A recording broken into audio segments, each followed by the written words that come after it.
תודה שהגעת לרעיון, רק שנייה בבקשה. ברכה, תביא לי בבקשה שוקולד, הרעיון הגיע, אוקיי. אז מה קרה לך לבוא אלינו? שלום לך, אני אוהב כסף. חוק ראשון בעבודה, כל הכבוד. בוא אני אצייר לך עכשיו ציור של עניבה, ואתה תגיד לי איך אתה מוכר את זה ללקוח. בבקשה. התקבלתי לעבודה.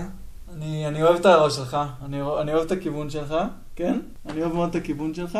אני אתייעץ רגע עם המומחים שלי ואני אגיד לך אם כן או לא טוב. דקה 2 תמתין, אני מתייעץ רגע עם המומחים מעליי. בועז, יש פה מישהו נהדר, אני חייב אותו לעבודה, רוצה? עוד מעט הוא מגיע אליך למשרד, בסדר? אל תדאג, מיד מחזירים לך תשובה, בסדר? עשית את הבחירה הנכונה, אדוני. עוד לא התקבלת, אדוני, אבל בוא תספר לי על הכישורים באמת. יש לי כסף. אז למה באת לעבוד אצלי אם יש לך כסף?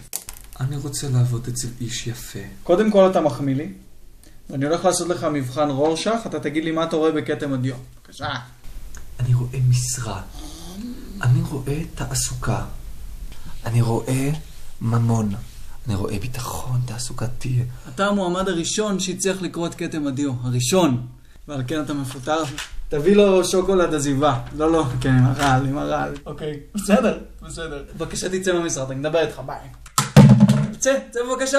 רק תצא בבקשה, תודה. תיתן לי עוד צ'אנס. ברכה, את לא מבינה איזה יום היה לי. כמה אנשים הגיעו לפה, באמת? אני עוד אשתפר. עוד יום נגמר.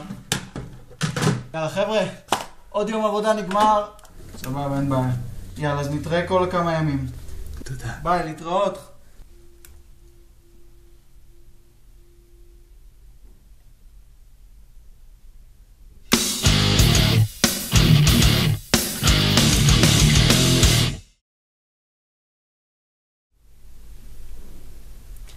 אני אוהב שוקולד.